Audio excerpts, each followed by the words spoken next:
if my friend were to murder someone, I would still go visit them in jail. You know, I would know it came from a place I would of, do that. Hell? What if I told you the person had bad vibes? And then you would be in like a psych ward, and then I would go visit you. Welcome to Wine About It, everybody. Welcome to Wine About It. Happy New Year. Happy everyone. freaking New Year. Sing the song, Maya. Happy New Year. Happy New Year to you. Happy New Year to you. What song? Start spreading the news. I'm leaving today. What's the song they play when the ball drops? New Year's song. I have no idea. Isn't it crazy they did that not that long ago, Ninja was famous enough to like be at the New Year's ball drop? Isn't that insane to think about? Wasn't XQC at one? Am I crazy? No. Who flossed? That was Ninja. Why did he floss? That was not XQC? No. That was Ninja, and he was trying to get the crowd going. Yes, that was his whole thing. He was like, he's like, let's get the crowd going. And he's like, come on, guys. He flossed his little heart out. That's so weird that I thought that was XQC. Yeah. Low-key that nice. is crazy. That's XQC. And so who's next to the ball drop? Kai? Probably, yeah. Speed. Kai or Speed. I'm surprised they're not there already. Streaming until the ball drops. Yeah. Kai, Speed, and Lacey, the big three. That's what I always say. Don't call big. Oh. It's not nice. Dude, the amount of fan cams that I've seen that apparently you and Lacey are in love is my favorite. Just so you know. What? Yeah, I don't think I've seen any of those. Dude, I saw. So the problem, you know what? Oh, no, you told me about one of them, but I've never seen one. Well, this is the problem. So your account actually made a TikTok about you going to the Faye's house. Yes. It was posted on your account, and it's a compilation of you like clearly looking like a hostage. And actually, those boys were so kind to you the whole time, them being like, where's Maya? Where's Maya? That's so sweet. But that TikTok itself, the search was Maya and Lacey. And so I click on it, and there's so many TikToks of just like, apparently you and Lacey are dating. So congratulations. Congrats. You heard it here first. Search Maya and Lacey. Maya and Lacey sleepover. Oh, drama? Maya and Lacey pregnant? Maya and Lacey wedding? Slept over. And they had like Lacey cool, finally like, found songs. someone who loves him. They had like Shabuzi songs. And I was like, wow. They got the Shabuzi track. Lacey gets dissed by Cutie Cinderella at the Streamer Awards. Okay, well, that's scary. In fairness, I didn't actually see anything crazy on my first skim, so surely it can't be that bad. No, I just thought it was funny. Yeah, that is funny. It's funny that it came from your TikTok led to the branch of, I don't know why. Well, we're on the topic of FaZe. You know, I got recognized because of FaZe. How? Last week. How? I don't know. I was at the grocery store. What happened? And there was a viewer that works at the grocery store, and he was like, Maya. And I was like, oh, hey, and he was like, oh, I love like Aventus. And I was like, Aventus? Like I was like, Juventus? Like soccer? And he's like Avis, like OPS. And I was like, what is he talking about? And I was like, oh, Alveus? And he was like, yeah. And you're friends with Jason and them. And I was like, right. So funny. Yeah. So I'm now getting recognized on the streets as a FaZe member. Congratulations, number one. Thanks. Thank you. I didn't even have the chain on. You don't have a chain. I'd like to make that very clear. You don't have one. I did. I got Jason a Christmas present. I wasn't able to give it to him, but I got him a Christmas present, and I was supposed to do gingerbread houses with Lacey, and I bailed because I was too tired. Well, deserved. Sorry, Lacey. I also thought it'd be weird if I was hanging out with Maya's new fiance behind her back. That would be so crazy. Okay, I don't like this. I changed my mind. She's back out. I made the joke about Jason's baby once, and I'll never let it down. I don't want to start Lacey as well. Yeah, that's fair. That's fair. Well, Merry Christmas and Happy New Year to everybody. And let me tell you about a new you that you could have, and that is by wearing new merch. that we've made.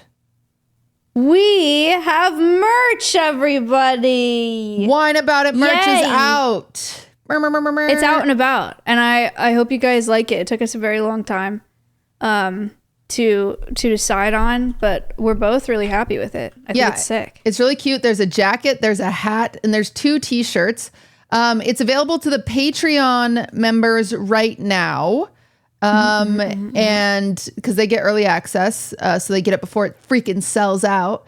And then it is available for everybody Friday at 12 p.m. PST. It will go on sale for everyone, I think is what we decided. Is it Friday? But if you want it now, you just need to go to the Patreon and it'll be on there. So, but otherwise, be prepared for Friday, Payday Friday, and buy some merch if you want it. And maybe the editor will put some pictures of it and you'll be like, ooh, cute. Wow. And it's cute. And we picked out cool colors, and the clothes they're soft. And I had a hat. I was wearing it the other day on stream. Oh, here it is. Here she is. wicked.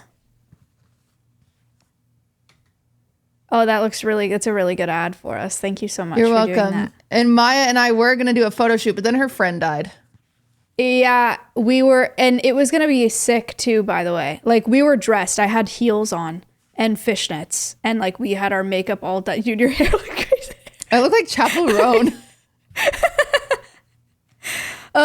We were like dressed up. We looked cool as hell. We had a cool shot. Our photographer was like maybe there. We had this or, really like, on cool his way venue, there. and we had a motorcycle.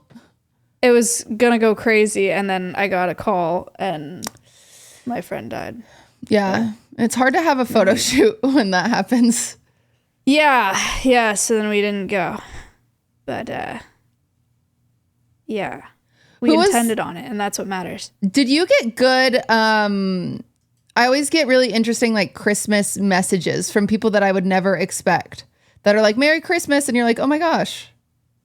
The only Christmas message I got from someone that I didn't expect was Mr. Arthur. Oh, I actually never. But he texted texts me him for back. every holiday, and I never text him back. Oh, Mr. He's also Arthur sharing his location with me indefinitely, which I never asked for, and I refused to share mine back. I don't know if it was like a olive branch. No, Here's my location. I trust you with it, or something. He just likes sharing his location. I think if he ever goes missing, he just wants someone to find him. I think. I would not be looking personally, so I don't know why he would share it with me. Oh crap. I just opened a message that I meant to leave unread so I could open it later. Crap. They can see it. Is there any way you could connect me with someone trying to talk? Absolutely. What's your Discord? That's the best way for me to connect. Period. Okay. That's replied to, so that's huge. Okay, Mr. Arthur. I wonder, he just said Merry Christmas QT with this emoji where it's shaking its head and then hands up and then a Christmas tree. Wait, did he? Oh, I thought he like unsent it. Let me see. He messaged me on Twitter. Happy New Year's Eve, Mr. Arthur, exclamation point. I'll send it a day early. And it spelled his name wrong. Where did he send it? Discord? Oh no, he texted it to me. Hold on. Okay. All right. Say thank you. Surely it's... No. Why? Okay, block him. I think I actually already did. Block his number. Block him. Okay. Good call.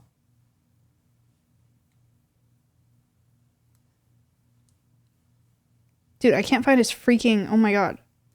He like changed his phone or something. The suspicious freak. Yeah, I haven't saved it. Whoa. I haven't saved his new number. He did. He texted me, "Happy Thanksgiving. Hope you had a good day with family or friends," with a smiley face and the point. He likes to point. What do you think he was trying to do with that message? What do you think he's trying to get to? Oh, and this is Arthur. Sincerely and truly yours, Arthur. Stop. With a smile and a head shaking. And then he sent, and I didn't respond. Oh my gosh. And then he said, "Merry Christmas, Maya." And I replied, I said, "Merry Christmas." Oh, did he reply? No. Well, What are you supposed to say? I said it back. Maybe he would say, how's your day been? Oh. I got quite a few. I got freaking Celine messaged me, which was nice. Rubber Ross messaged me. Daily Dose messaged me. Average Jonas messaged me. Daily Dose messaged me. Foosley messaged me. That little bitch. Oh my God. She said, Merry Christmas, cutie. Thank you for all the hard work you put in stream behind the scenes. You make such a cozy Christmas for everyone. We appreciate you more than you know. Wow. Oh my God. Thanks, Foosley. I didn't reply to her. You didn't reply? That's crazy. Thanks, Foosley. I'll call her Leslie. I'll make it personal. And I'll put a blush emoji. I actually haven't even opened all of those people that I just said have messaged me because I haven't had the time to reply.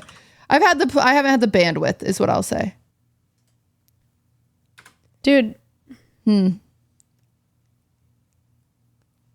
Yeah, no, I didn't get that many crazy ones. I got a few. Mostly family, mostly friends. Nobody interesting. Nobody famous. Except for Daily Dose. I only got famous ones, I guess. Oh, wow. Yeah. Cool. Should I take the hat off or should I wear it the whole time? I think you can wear it. Okay. It's fine. Okay. Good ad. Can I have merch? No. I need to get some here. Oh. I mean, yeah, just order it, idiot. I don't have it. Oh, okay. You have to buy it like everybody else. Oh, okay. I'm sure you can log in and use credit or something. I don't know. We'll figure it out. But tier 3's got access to it today, which is a Monday, and we already have 55 orders, so. That's sick. Kind of crazy. That's very cool. Yeah, those are the tier 3s. Loves it. It's cute. Everyone is liking the wine bottle one more, not the one with our faces on it, so. Yay. Okay. Cool. As we thought, perchance. Because we were nervous about selling our faces, but. Anyway. Yeah, I did feel weird about it. It was on the tip of my tongue. She's floundering. I have to bite my tongue, is what I wanted to say there. It's on the tip of my tongue that I've got to bite my tongue because I was wrong. You were wrong. We were wrong. We were wrong. We were brainwashed by the media. I fell for it. Right. Well, yes. And I admit I was brainwashed by the media, but I also remember being like, there's got to be something we're missing. Remember that interview that we watched where she just seemed like a huge bitch? For anyone that doesn't know, I'm sorry, we're still talking about Mr. Arthur. Oh. We're talking about Foosley. No, we're talking about Blake Lively, and it ends with us. Yes. And because we talked about the Blake Lively hate brigade a while ago. And when we saw that interview, when she was like, I like your little bump, I remember being like, there's gotta be something that we're missing here. Like, what? Why would she even say that? This makes no sense. Like, something had to happen behind the scenes. That one was still, she should have never said that. Straight up her being a bitch? Yeah, that was her being a bitch. But here's the thing. And I said this, I think. If I didn't said this, I thought this. Or maybe I'm just like trying to backpedal now. Who knows? But I do genuinely think that you could, anybody who's been online long enough, you could make a bitch compilation. I've seen bitch compilations of myself. Like, you can prove that anybody's a bitch ever as long as you have enough footage of their life. Which Blake Lively, clearly we have enough footage. Clearly she's been a bitch a numerous amount of times.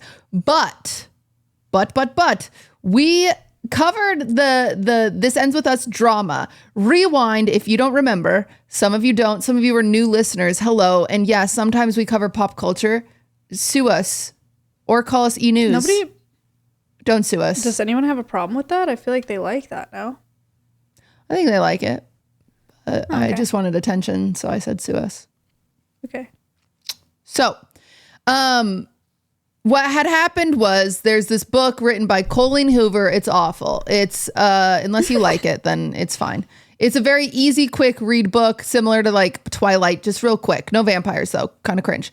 It Ends With Us. It's called It Ends With Us. I read the book actually because Milena recommended it to me.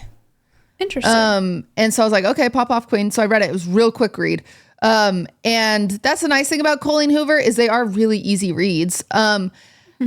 Essentially, and I'm going to spoil, and you've had time to read it or go to the movie at this point. If you're not going, you don't care. It's been on Netflix.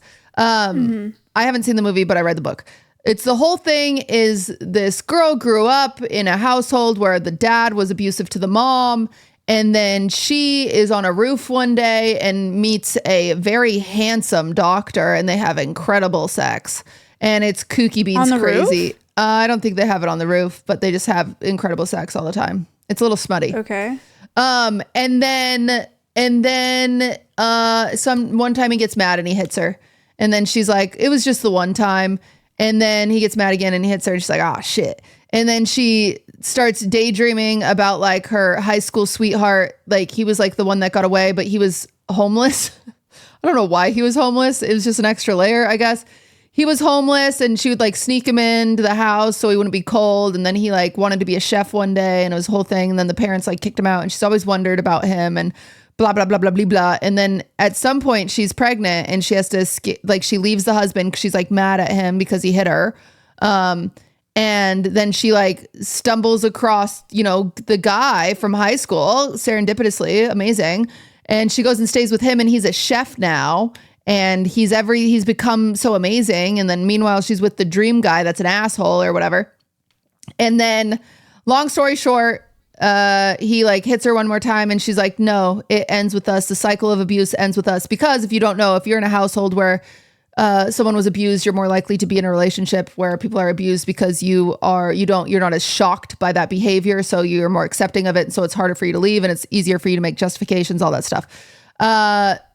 So very dark movie, but she does leave him, which is a very incredible thing to do. Yeah, she does. I thought she didn't. No, she leaves him. Okay. Yeah, she 100% leaves him, and that's why it ends with us. She says it ends with me and my daughter. I'm not going to my daughter be in a cycle of abuse either. Like, this is it, period, the end, which is really fucking hard to do, especially when you're pregnant and you think someone's going to be better. And he was very convincing, but like, pop off queen. And she does a good job a little bit, I will say, in the book about like how tumultuous that decision actually is, but not good enough, in my opinion, for when the book's more main like plot is abuse. It's not good enough on how like scary that is and how horrible that is and how, all the things, but it's fine. It's you know, it's an easy read. It's whatever. So when the movie comes out, Colleen Hoover reaches out to Justin Baldoni to have him produce it. She's like, produce the movie for me, pretty please. He's like, okay, bet. He's like from an ABC show. No one really knows him very well. Blake Lively comes on. Blake Lively's tour around this was super weird. She like kept being like, "Hey, girly pops, wear your florals and bring your friends and let's watch this rom-com." And it's like, it's not a rom-com. And a lot of her interviews, she was not like and I still stand by this. She was not well media trained whatsoever, especially on a subject as heavy as domestic violence. Yeah. Like that. It's just like, it's crazy. Yeah. But when someone makes a compilation of all those moments and that's being fed to the media, yeah, you know, we're all going to think she's evil monster and not that she's misspoken and not doing a good enough job at articulating these things. Meanwhile, Justin Baldoni has been unfollowed by the entire cast, including Colleen Hoover. Everyone's unfollowed him. They're doing press tour separate. So everyone's like, what's going on? And first, everyone thinks Justin Baldoni must be a really fucking weirdo. Like everyone unfollowed him. Everyone's on Team Blake, like duh. But then everyone sees this stuff about Blake and everyone's thinking, oh, wait, no, Blake's being a mean girl. And that's how she got everyone on her side. That's what we think.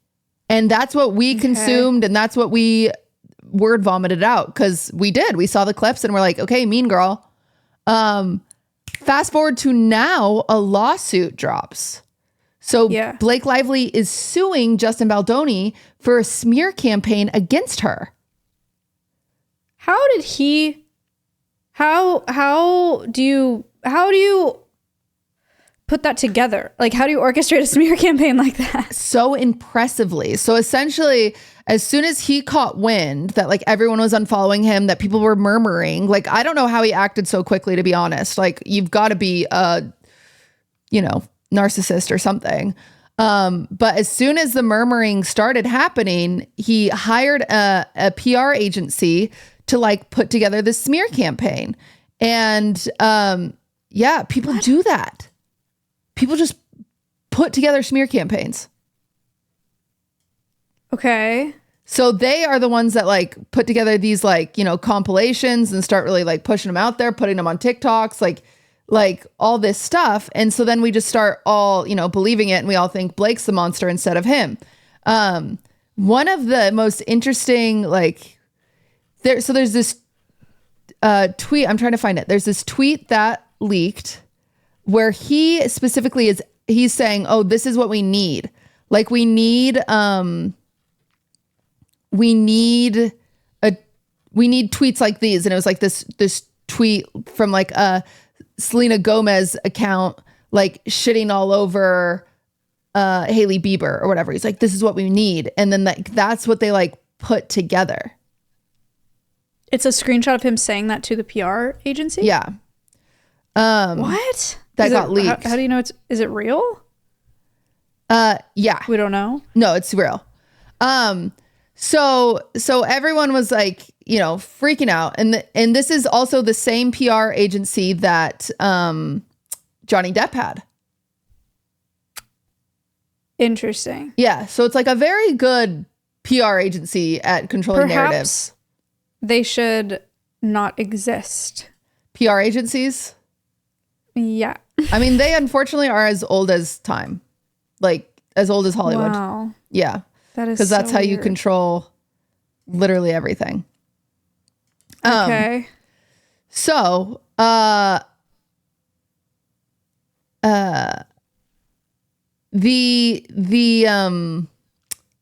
lawsuit comes out, and some of the things on it were Blake Lively's lists of demands were listed in this lawsuit. So everyone sees list of demands. And again, even that sentence alone was like, okay, Blake, diva again. But no. You read these, and these are things that Blake was demanding from the freaking producer of the show, which is number 1, no more showing nude videos or images of women, including producer's wife, to Blake Lively or her employees. Mm-hmm. Crazy to have to demand that. Mm-hmm. No more mention of Mr. Maldoni's previous pornography addiction or Blake Lively's lack of pornography consumption to Blake Lively or other crew members. Mm-hmm. No more discussions to Blake Lively and her employees about personal experiences with sex as it relates to spouses or others. No more mention to Blake Lively of personal times that physical consent was not given in sexual acts. No more descriptions of their own genitalia to Blake Lively. No more. Oh my God. No more jokes or disparaging comments to be made to Blake Lively about HR complaints that they've already received or about missing the HR meeting. Because essentially at one point, Blake was like, hey, like, don't make jokes like that. And he's like, oh, I must have missed the HR meeting. Right. Yeah. Yeah. Number 7, no more inquiries about no more inquiries by Mr. Baldoni to Blake Lively's trainer without her knowledge or consent to disclose her weight. So he like went behind her back and was like, how much does she weigh? And like went to go ask Blake Lively's trainer. Also, another thing he did is he like told her, like, she was like sick, and he was like, oh, you've got to go to my doctor. You've got to check out my doctor, like blah, blah. So Blake Lively goes to this doctor because she thinks he's being a friend, and he's like recommending someone. And it's not a doctor. It's a weight loss specialist. He sent her to a weight loss specialist in the most mean girl roundabout way in the world. Oh my God. Isn't that crazy? Ew. Like, this is a grown man. Yeah. No more mention by Mr. Baldoni of him speaking to Blake Lively's dead father. Oh. Yeah. Wow. So he would go to Blake and be like, yeah, I like talk to your dad. No more. Number 9, no more pressing by Mr. Baldoni for Blake Lively to disclose her religious beliefs or unsolicited sharing of his. Okay. If Blake Lively and or her infant is exposed to COVID again, Blake Lively must be provided with immediate notice as soon as any other producers become aware of such exposure without her needing to uncover days later herself. So she got exposed to COVID. Nobody told her. And then her and her baby got COVID. Oh my God. That's so scary. Yeah. An intimacy coordinator must be present at all times when Baldoni is on set in scenes, or when Blake Lively is on set in scenes with Mr. Baldoni. So they didn't have an intimacy coordinator. When did this lawsuit, did she just? The December 21st is when like people like started talking about it. Okay. But they're done with the movie. So it would be like if they work together in the future. This is no. This is part of she is suing him as a smear campaign. And she is using her list of demands that was used on set as proof of like how horrible she wrote this was. while they were filming. Yes. Huh. Yes. And it just got construed as Blake Lively had this crazy list of demands, when in reality, this is the list. People thought it was like green M&Ms only, but in reality, it was this stuff. Weird. Yeah. Number 12, no more personal physical touching or sexual comments by Mr. Baldoni will be tolerated by Blake Lively, as well as any other female cast without express consent. 13, no more improvising of kissing. All intimate touch must be choreographed in advance with Blake Lively and an intimacy coordinator. No biting or sucking of lip without Blake Lively consent. All intimate on-camera touch and conversations must be in character, not spoken from Mr. Baldoni to Blake Lively personally. Yikes. Yeah. That one's bad. Yeah. Wow. Blake Lively must have a representative on set at all times and with a monitor during scenes involving nudity, sexual violence, or sexual activity or violence with Mr. Baldoni. 15, all actors participating with Blake Lively in intimate scenes involving her in any state of nudity or simulated nudity must be classified as active working actors, not friends of the directors or producer. So essentially, they would be filming these nude scenes and there would just be a bunch of people on set, which shouldn't happen. Yeah. Right. That's insane. And they even had to put this, number 16, no more filming of any Blake Lively nudity without fully executed SAG-compliant nudity writer in place. Any such footage already shot without this writer in place and in direct violation of SAG requirements may not be used without Blake Lively's and her legal team's representative. So essentially there are people just like recording shit on their phones. Or recording from the camera and it's like not done properly. Yeah. Any scene by Blake Lively or any performer depicting the character of Lily that involves nudity must be conducted strictly in accordance with the above referenced nudity writer. An intimacy coordinator must be on set for all scenes involving nudity and must have monitor to ensure compliance. And then number 19, no monitors to be viewed or accessible on set or remotely during closed set scenes except for Blake Lively approved cast and essential personnel. So essentially when you film, there's all these monitors, right? All over, even in green rooms sometimes. And they were just broadcasting the nude scenes. Oh, wow. Yeah. Huh. Yeah. So she wrote these demands while they were filming the movie and they still filmed the whole thing and released the whole thing. Yep. And she's only now releasing them because he did a smear campaign against her. Well, she's not even releasing them. They're in the legal documents. So she's people suing him have found them for a smear campaign. Okay. She's not suing him for all of this obvious sexual harassment. She's suing him for a smear campaign. So just for like defamation. Kind of, but I don't know. I don't know. Okay. It's a level of defamation, but definitely like, I would say much more easy to prove than defamation. Wow. Yeah. So if he was the producer, where did these demands go? I guess there's a bunch of people working on the movie. He's the producer and the director. So they went like to him and the team. Oh. Yeah. That's crazy. Yeah. Okay. Some of the other stuffs, he would just go into her dressing room without asking. He went in there and cried one time. He was asking and pressuring her to like cross physical picket lines. He would like he would like encourage her to do stunts instead of her stunt double for things. Like he was just kooky. And like none of us knew any of this. And instead, like the smear campaign was so incredibly successful that we all fell for it. Yeah, that's scary. That's like this is a really, really great lesson learned for us and the internet as a whole, I think. Is like, we really gotta chill on it. We really gotta pause and be like, I wonder if what I'm seeing is what it looks like. Yeah. I mean, I do think she's not a perfect victim. No one's a perfect victim. She still went about advertising the show incorrectly. She still misspoke about things very much so, but like there's like none of that is equal to being sexually harassed every single day when on set for a movie and filming. Like that's crazy. Yeah. That's so crazy. What was the thing about, wasn't there a meeting where her husband had to come?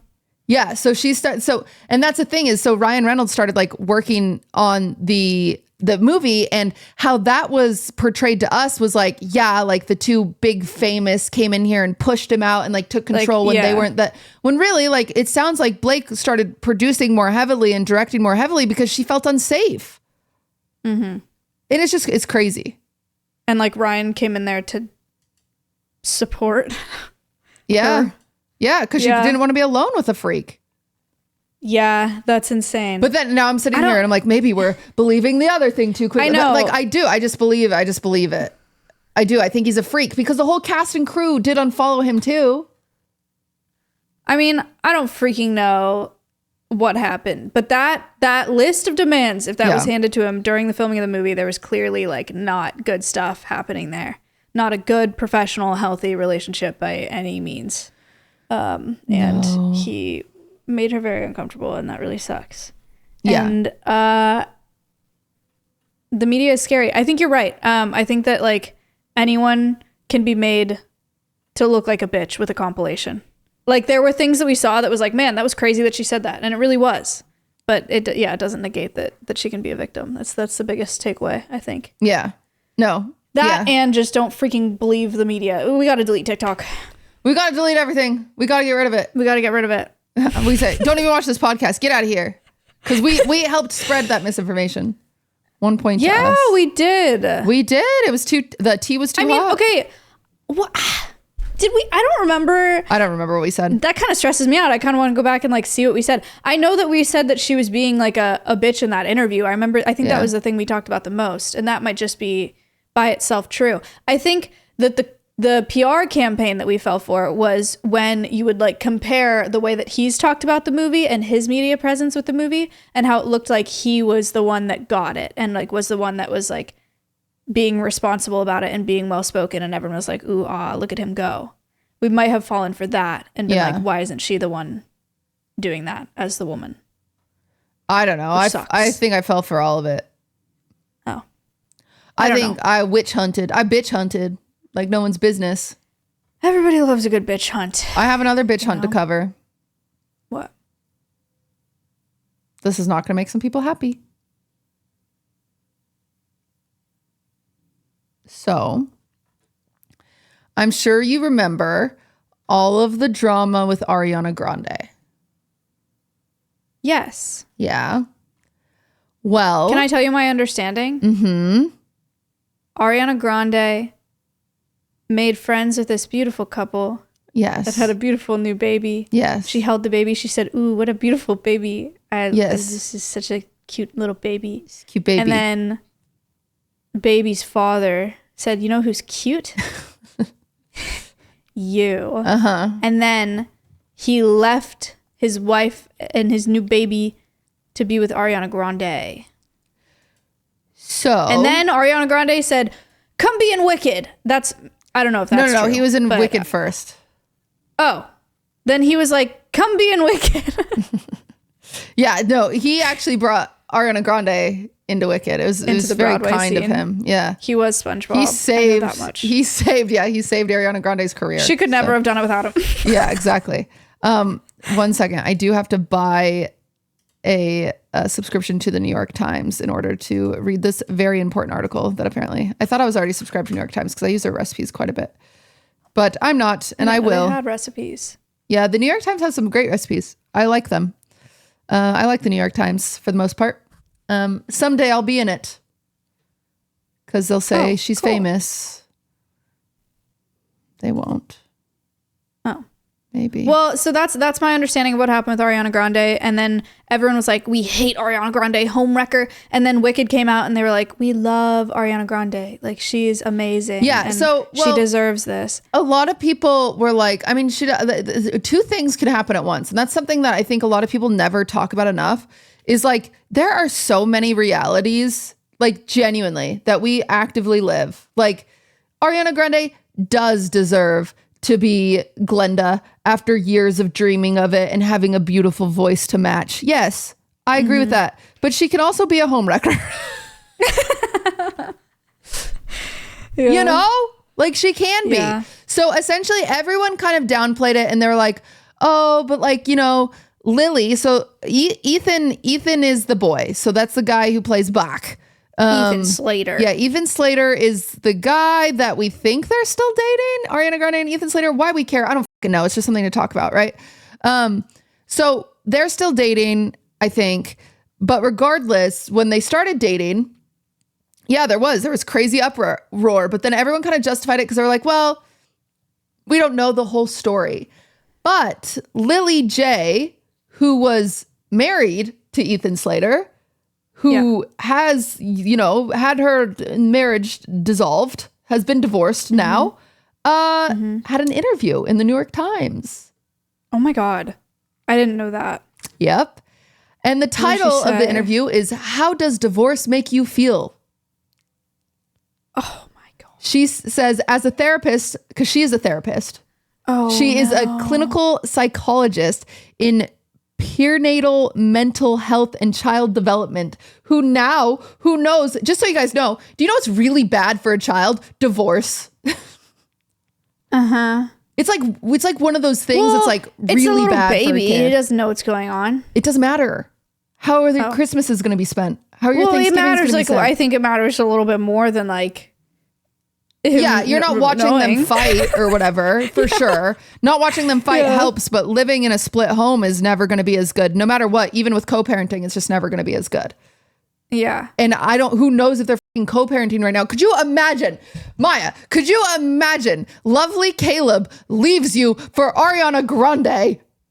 You know what? My first real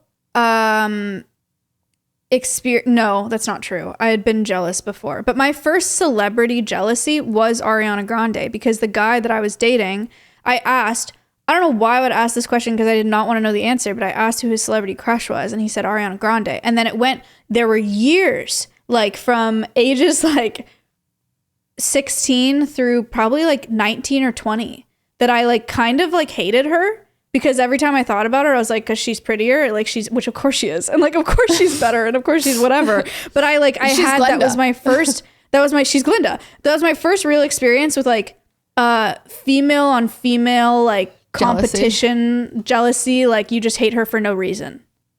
So long answer to your question. No, I cannot imagine Caleb leaving me for Ariana Grande. I would kill myself.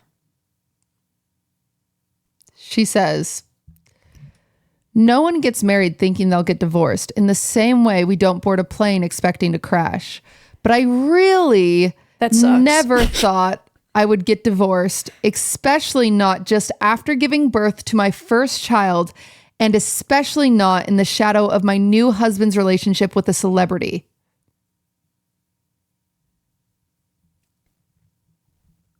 Well, at least she didn't say her name. Yep. But in the season of do know who she's talking about. In the season of shock and mourning over a year after the end of my marriage was made public, I deeply miss the life of invisibility I created for myself as a psychologist specializing in women's mental health.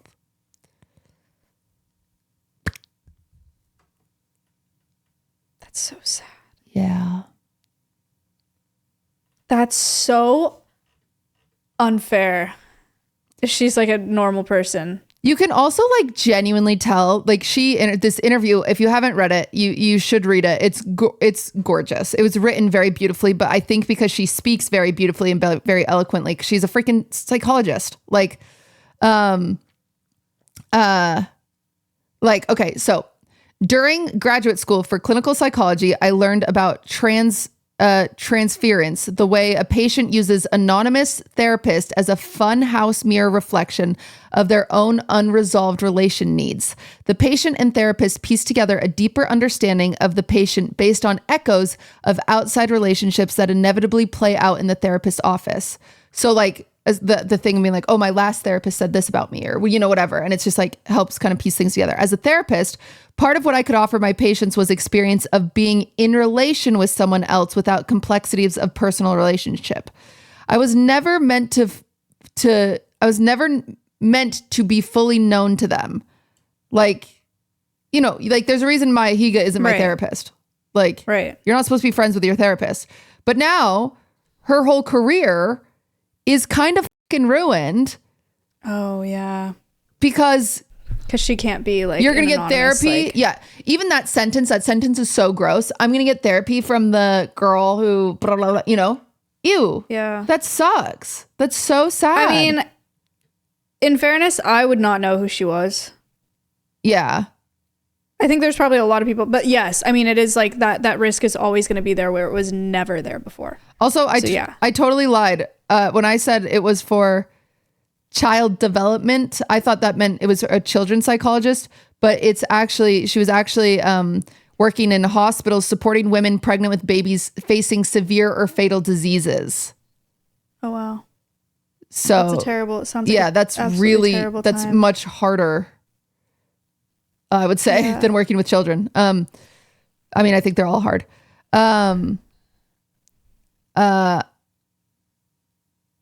I willed my healthy son glowing inside me not to overhear these conversations. Survival rates, palliative care, congenital anomaly. Please be okay, I tried to communicate to him. I swaddled my healthy pregnancy in baggy sweaters, bracing for the day a patient would notice my growing good fortune and ask why me and why not you. It was the first time a fact about me was announcing itself to the patient. No one said a word. So like, even when she was a therapist to women that were losing their child, none of them pointed that out, right? Like, which is incredible. Like, at 8 months, it is a weird thing in therapy. Sometimes when I walk into therapy and they go, hey, hi, how are you? And I'm like, I'm good. How are you? And I was like, oops, shouldn't have asked that. Like they're supposed to be a sponge to you. Like, it's not like how's your dog? I know you do this. So what about, they're just a sponge. You're not supposed to notice things about them. At 8 months pregnant, I lumbered into a waiting room at the Children's Hospital to greet a patient who I had not seen in several months. From her seat, she was eye to eye with my son, curled and kicking in my stomach. There's something different about you, she said knowingly. She then complimented me on my haircut I hadn't gotten and pulled herself up saying, I'm really observant. Despite my patients being thoughtful, curious, and attentive, not a single one acknowledged or shared our condition. I truly believe they did not allow themselves to see my pregnancy at all. Knowing that the person they asked to witness their grief was floating through a healthy pregnancy was too much to contend with, so they looked away. I loved working in the helping profession and being immersed in the details of other people's stories rather than documenting my own narrative for public consumption.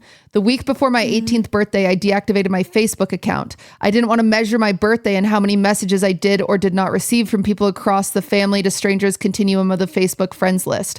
Becoming a psychologist solidified my detachment from social media.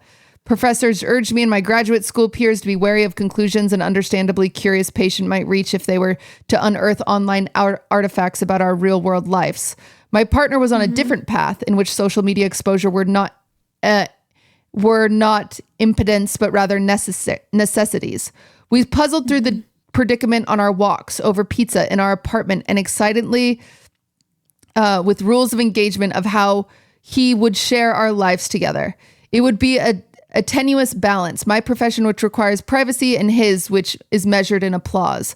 But it worked well while life was unfolding according to our plans. Wow, she does speak really beautifully. I know. Write really beautifully. I know. Time for a book. God, lady. Here's your opportunity. I know. I want to read it all. She writes so. I'll skip ahead to essentially she almost died during childbirth. She had like essentially high blood pressure that you can get where you and the baby might both die. But they both survived. It came out good. Like everything's, she said, even as some people have reached out, and they saw my face in the tabloids, my patients have remained silent. So that's kind of nice. But where it goes, motherhood, I have learned, fills your times, but not your mind. In countless hours I spend rocking my son to sleep, pushing his stroller, marveling at his sweaty little hands grasping a crayon. I work diligently on my private project of accepting the sudden public downfall of my marriage. This, I tell myself, is nothing to be ashamed of and nothing to hide. Slowly but surely, I have come to believe that in the absence of the life I planned with my high school sweetheart, a lifetime of sweetness is waiting for me and my child.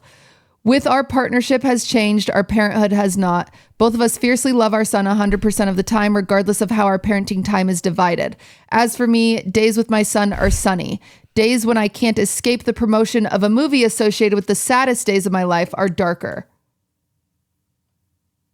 The most graceful shots I've ever heard in my life. Mm-hmm. The most graceful passive shots. Yeah. It's hard to measure an absence. I can't say for how much of my career has been impacted by what's out there online, but there have been hints along the way, like a job offer that is dissolved without explanation after another tabloid news cycle, or the patient who's scheduled for a first appointment but seemingly vanishes.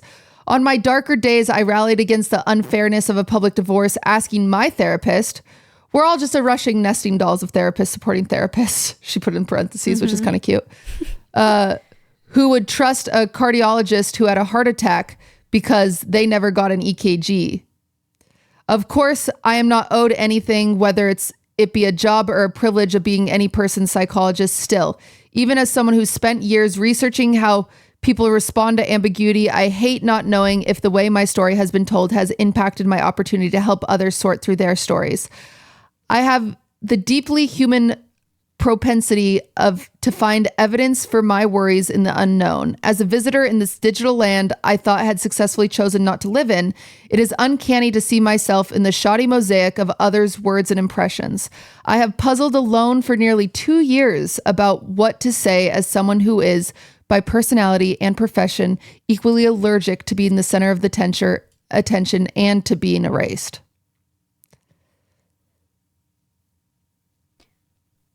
I know she doesn't want to be in the spotlight, but she needs to write a book. Yeah. That is crazy and sad. There was part of me, here is the thing, I loved Wicked.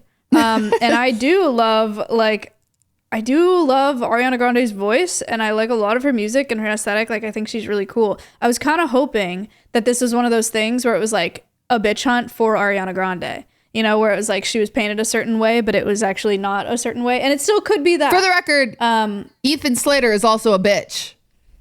I would like to make that very clear. No, yeah.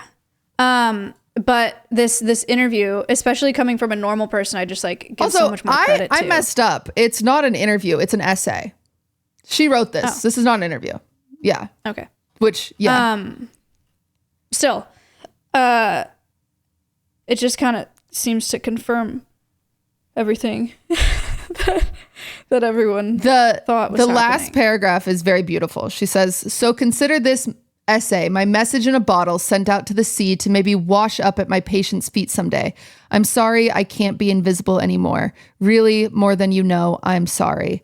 This information about me will rush in like water filling all of the blank spaces where you could have, should have, would have imagined me to be whomever you needed. I hope this is okay. This psychologist of yours who had a window into her life pried open. Knowing what you know, I can say with both personal and professional authority, you are so much stronger than you assume. Some of what you loved most about your partner was actually your own goodness reflected back to you. It's yours to keep and carry forward. I'd tell you and myself to let go of worries. Our anxious minds are creative, but not particularly good guessers about the future. If you want or need, we can acknowledge what you know about me, and then we'll quickly work our way back to your story with a question that is a therapy classic for a good reason. And how did that make you feel? I want her to be my therapist, right? I know. That's crazy. I could cry. Yeah, she's like beautiful. She's so committed to being a therapist. Yeah. I've never really thought about like therapists being so passionate. You have to be. But I've never really thought about therapists being passionate about being a therapist. I just like, I haven't read something as beautifully written in so long. Yeah, I gotta go read the whole thing. Oh, it's gorgeous. I mean, we read a lot of it, but just like she's so eloquent, it's so beautiful, and it is so nice to see how passionate she is towards helping people. And it's so devastating to see that, like, I mean, she still has her job, right? Like, it's clearly been affected. But to see how it's had to affect her is so sad. Yeah. I wonder what their reaction, I wonder what Ethan's reaction is to that whole thing. I'm sure he is very happy to be with Ariana Grande, and I'm sure he's very sad that he hurt someone he loved that much. Like, you know, there's a duality still. Like, there still is. Yeah. Yeah. But now, I mean, a lot of people were jumping in on it because it's not the first time that Ariana Grande did that. Like, it's not? No. So there's this interview from Refinery 29. Let me just pull it real quick. With, like, people say, and you know, Ariana Grande fans, Grandeers, she's still very talented, okay? She can just have questionable hobbies. So talented. Like, you know, I think, you know. Also, well, no, never mind. What? I was going to make excuses, but that's silly. I was like, you can like grow up in the spotlight and not end up home wrecking other people's lives. But she did start, I was going to say something about like how early she started, and like I cannot imagine the insecurity that builds up in a young woman when she's in the spotlight at that magnitude for those formative years of her life, for the amount of time she's been in the spotlight. Like, what does that do to a person? Yeah, I mean, of course she's going to do something crazy. I'm just surprised it's not crazier. But that's a crazy thing to say. I'm saying that because I like her, you know? No. You should not home wreck marriages no matter how awful your life has been. Well, and it's not, again, and a lot of the blame is being put on her 'cause she's like the more famous one, and because in like societal misogyny always blames the woman, right? Yeah, but Ethan's also a cunt. Like, he just is. So, you know, I don't. But they're both very talented. Both things are possible. But essentially, Naya Riviera, who was dating Big Sean prior to... Is that the gay girl from Glee? Yeah, that died. That died? Yeah. Oh. Yeah. Awful. But she was dating Big Sean, and in an interview, she said something similar. I think it's in her book, because it says one chapter contains the following anecdote. On the one day that he was back in LA, he said he didn't want to see me, but since I had a key, I let myself into his house. I walk in, go downstairs, and guess what? Little girl is sitting Chris was sitting cross-legged on the couch listening to music. It rhymes with Shmariana Schmonday. Which then... She's crazy. Which then Ariana Grande obviously dated Big Sean. Big Sean. Yeah. Right. Yeah. So, you know, her taste in men is taken, unfortunately. That is unfortunate. She needs to work through that. Unfortunate taste to have. Part of me wonders because she this is my weird, let me be Lily J for a second. Part of me wonders because she's gotten so much in her life that the only thing that gives her any thrill is something she can't have. Mm-hmm. I don't know.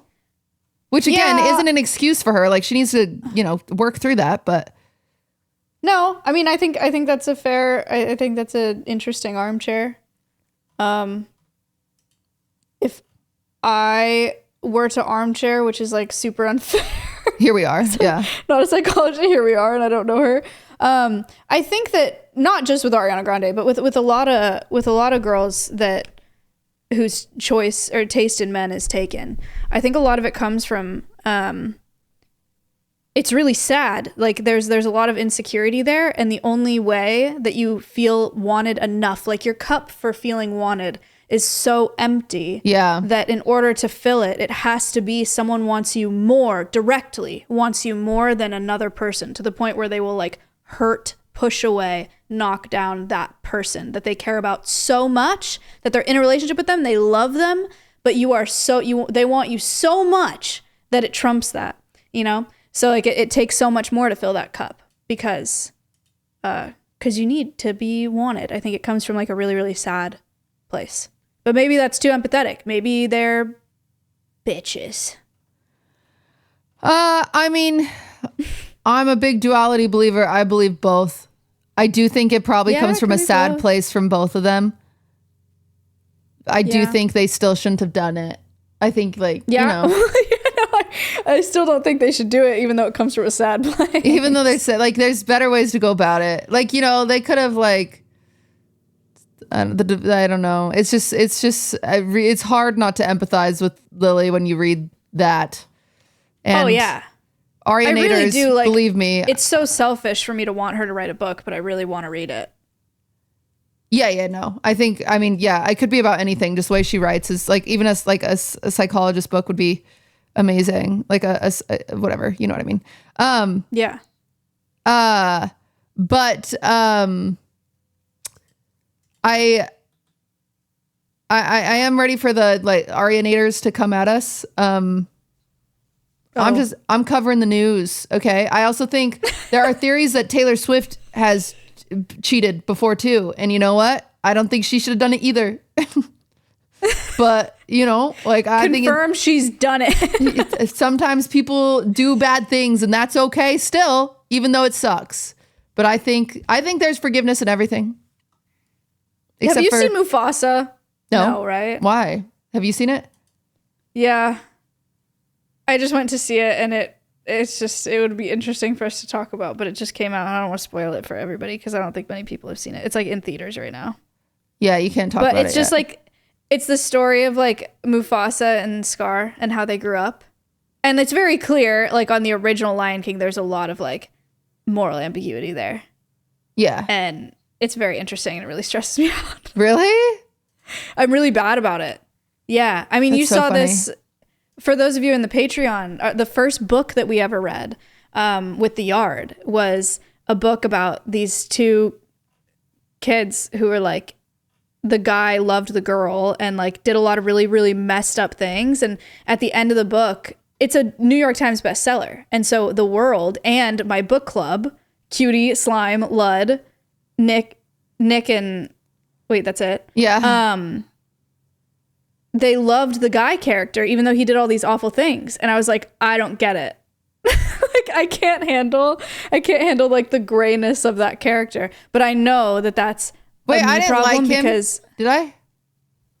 You all were like fine with him at the end. Oh yeah, maybe I was. I don't remember. It was a crazy. I just hated that felt book. like I know I wasn't being gaslit, but it felt like it because I felt so crazy. But then I was like, this is a New York Times. I talked to my therapist about it. I was like, this is a New York Times bestseller. Clearly, most people in the world are comfortable accepting that moral ambiguity and that like grayness and that like he can do these terrible things, but still be like someone that you love. Right. Yeah. You struggle with that for sure. I do. And I was just like, I don't get it. I see both. I've said, like, if my friend were to murder someone, I would still go visit them in jail. Like, I would just, I would know it came from a place of what the hell. I would do that if you had like a psychotic break and you murdered somebody. But if you killed somebody and you were like, oh, I don't know, dude. If you were like, hey, yeah, I just like, that's what I thought was the right thing to do. I would be like, what if I told you the person had bad vibes? And then you would be in like a psych ward and then I would go visit you. Just kidding. Don't murder people. Break. I think murdering people is harder to forgive for sure.